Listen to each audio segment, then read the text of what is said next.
I've been a part of Microsoft Student Partners. Like they also conducted one summit in Delhi. Apart from that, like I used to be a part of like many communities in and around my college, being a part of hackathons, going here and there, speaking at events. So yeah, that is something I want to say.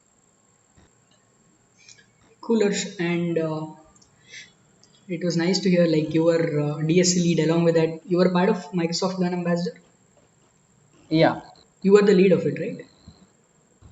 yeah. From my college, I was the lead. Like Microsoft Learn Student Ambassadors is basically they select people in cohorts from different like I have achieved the beta level for like they have different levels like alpha 1, alpha 2 and beta level.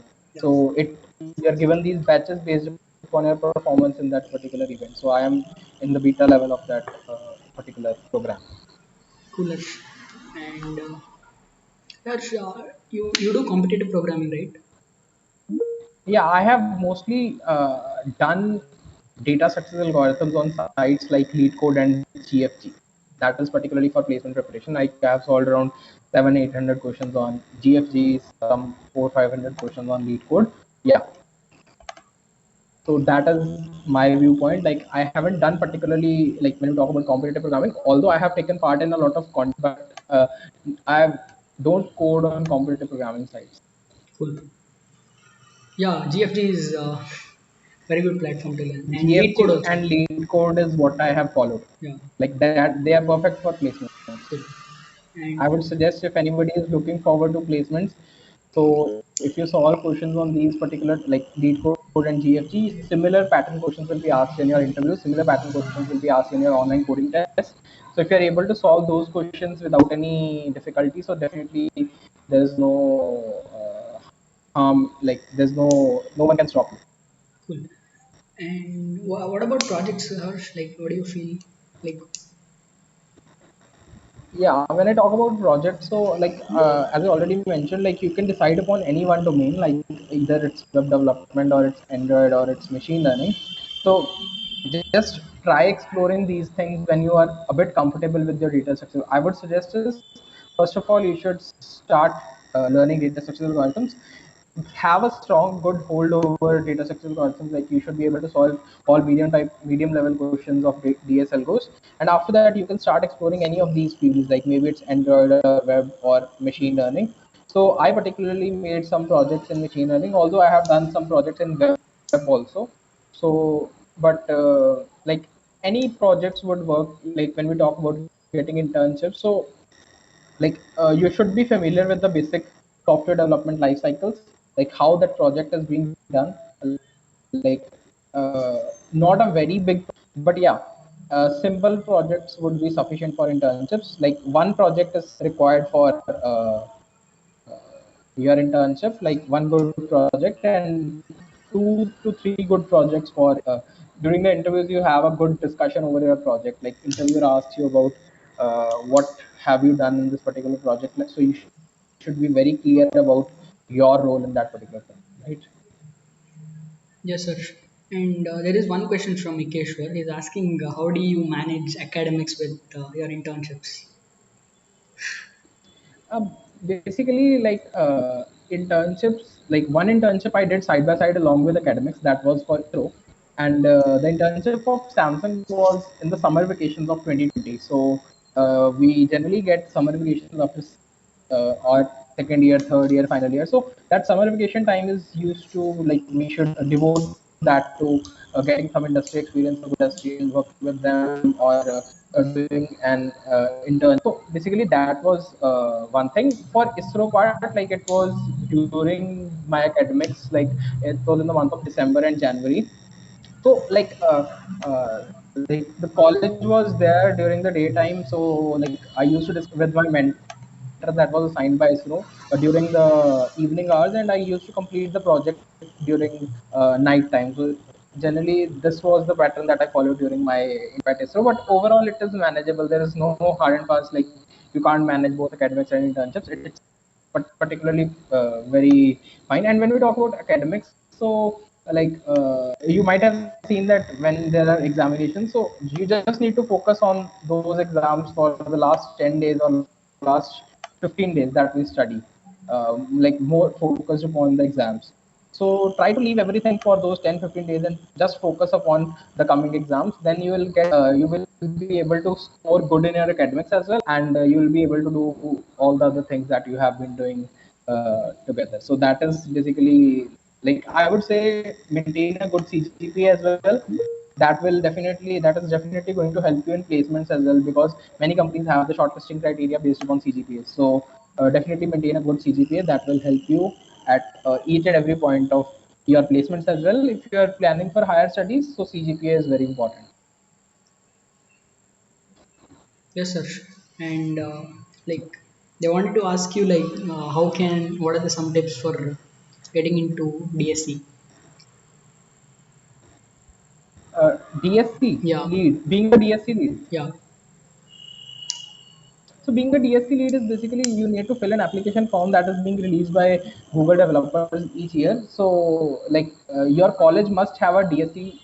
Like once your college is selected for being a DSC, then like all other team members can be a part of that community of DSC. But I don't, like, if you haven't applied for this year, so definitely if you are in your current second year, or some of you are in your first year or third year, so you can apply for DSC lead position next year. You need to fill an application form.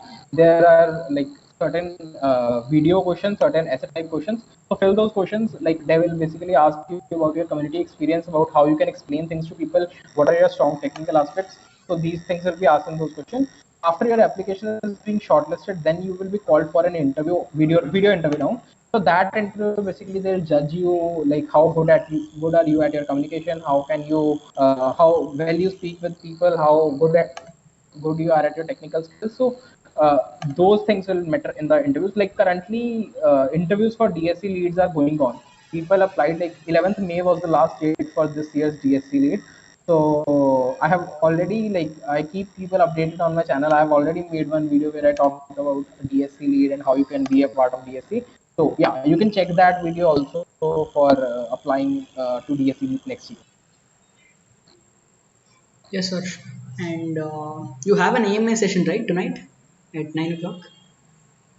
Yeah, I have one MS session on my Yeah, channel. Yeah. he's you all subscribe to his channel. He's bringing out really cool content that is really gonna help out him and a lot of developers. Yeah, Thank you so much, Sagar, and thank you so much, yeah. GFC chapter, for inviting me. I do follow him every day. Like whatever he puts up, I even have subscribed to his bell button. Whatever he does pops up to me. Thank you so much, Sagar. So I'll share my social media handles on the chat box. You Yeah, can try looking at them once for. please do that. Oh, hello, Ash.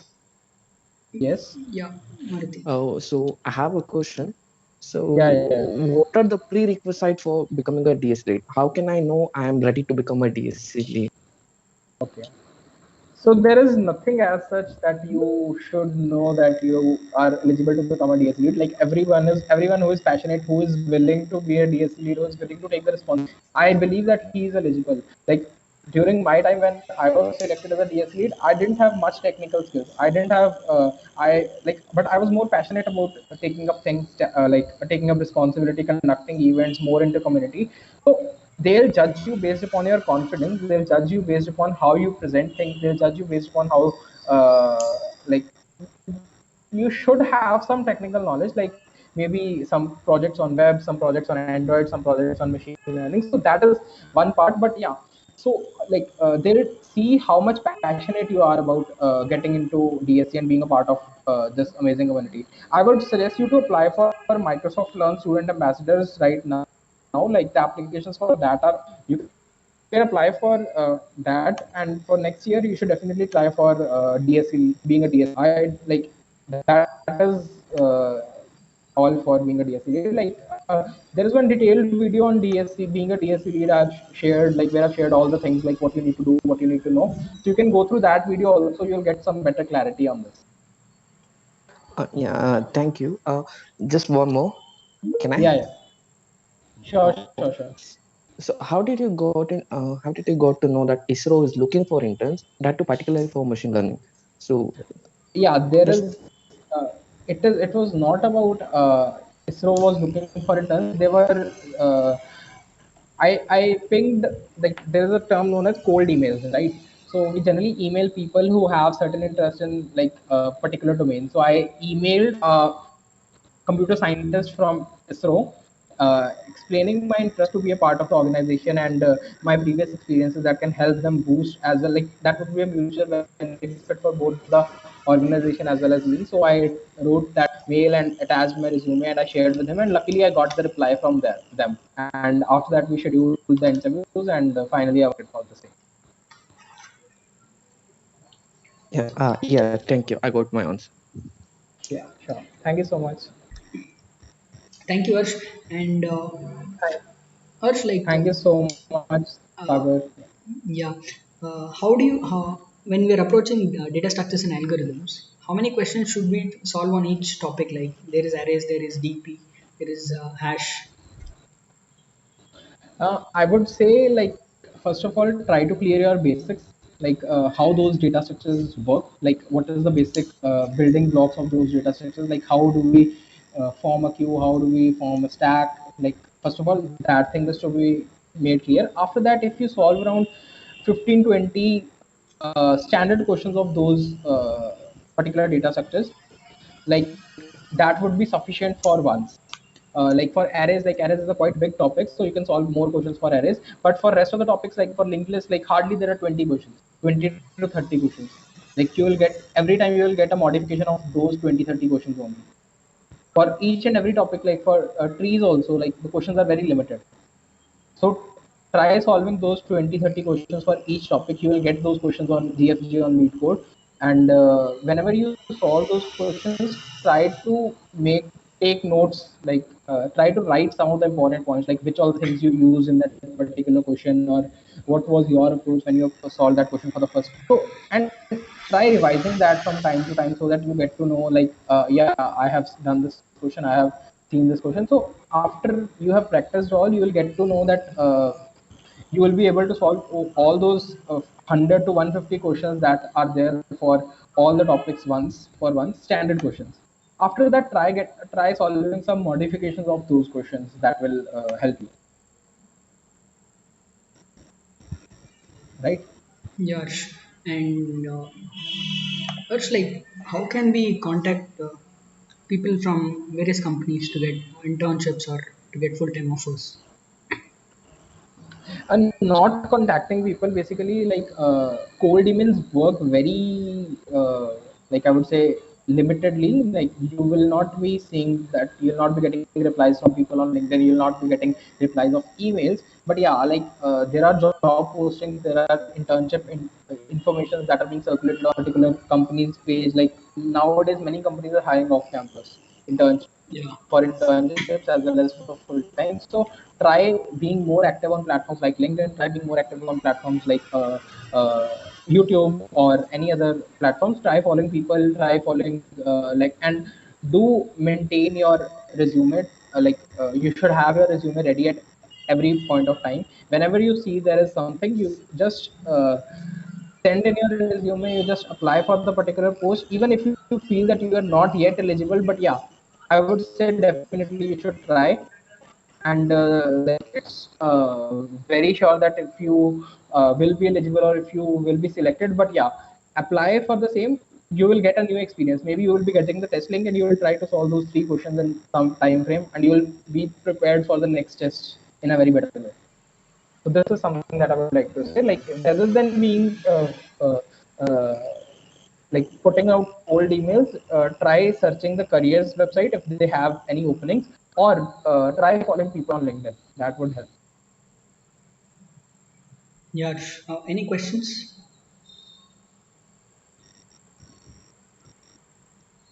What are the resources that you recommend for a first year like us? For first year, I would say, like first of all, make your basics clear of DSL goes. Like choose any one language, either C++ or Java. Like it should be an object-oriented language. Try following anything. Like if you are comfortable watching videos, so now nowadays there are a lot of channels on YouTube that teach you data structure algorithms from very scratch. You can watch videos if you're comfortable with articles. So you can go to GFG, start learning topic wise, like from starting from arrays, linked list, stacks used, trees, graphs. So try reading the material. And also there is one book known as Narsima Karumanchi. So if you have heard that particular book, so that is also a very good resource. You can get the PDF of that book online. So try getting your fundamentals clear from that book, and try solving questions side by side on GFG and LeetCode. That would be the best thing to have, like if you're in your first year.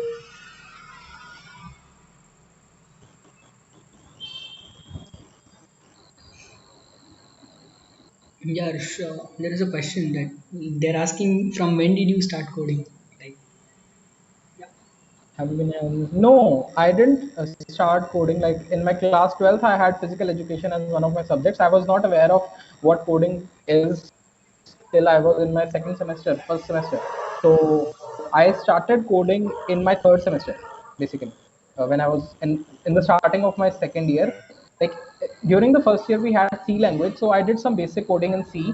But yeah, the major portion, like covering DSL goals and everything, I started in my third semester. Then third semester, fourth semester, I prepared for interviews. I prepared for my coding questions, you know. yeah. And any other questions?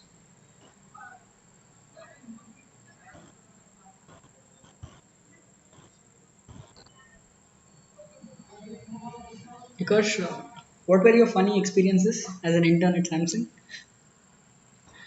Funny experiences, like as it was a virtual internship, so generally like they used to conduct a lot of things during an internship. Like there were HR connects, like they used to organize events. Like we were dancing live in front of them. They were teaching us dance, we were dancing at our place. That was one thing. Next is like we used to have certain games during that internship, like finding the things in our house. Like they'll say, like who will bring the first, like for example, find a needle and bring it in front of the camera. Who will bring it for the first time, he will win. Like these type of games we played.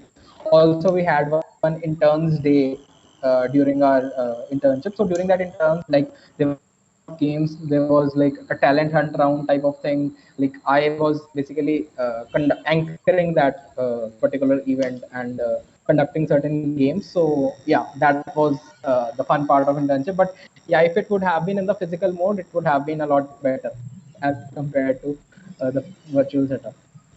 Yeah. Uh, should, like by the end of the internship, we have to prepare a report, right? Yes, Uh, for the project that you do, yeah, like that you complete during your project.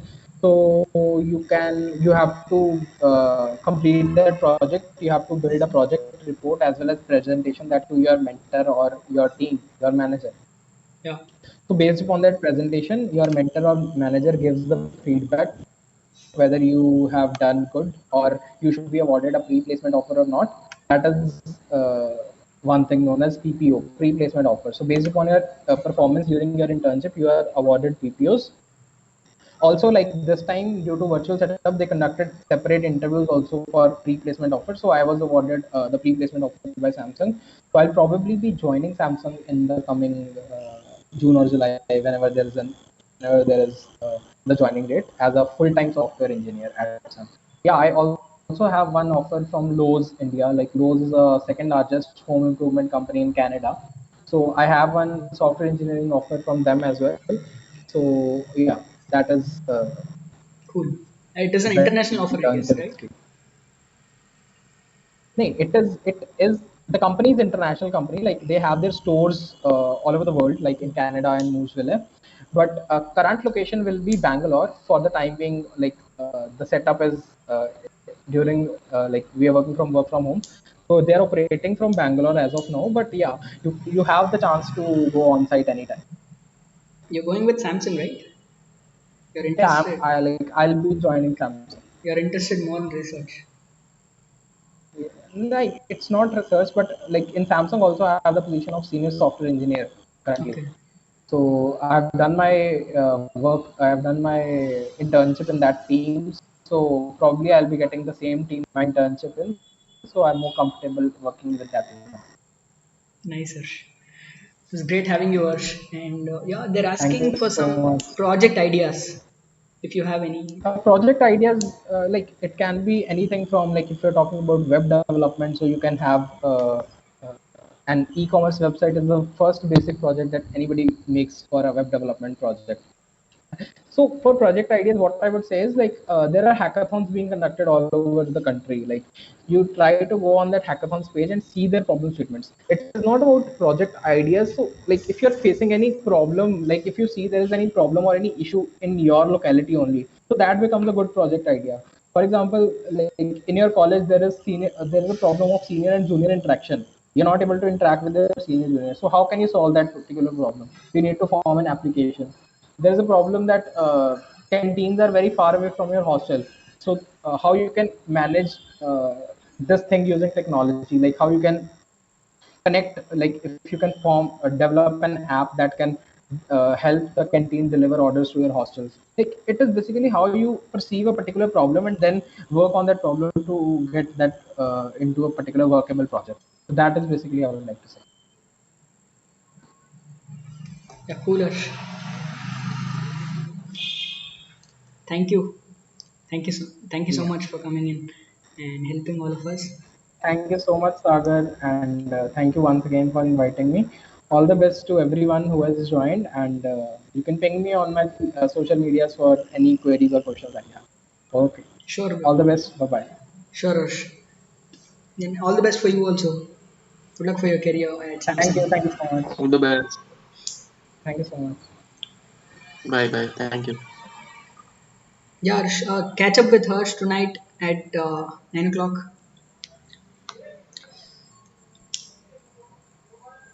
Anna, He's having an AMA session today. Like you can catch up with him. YouTube.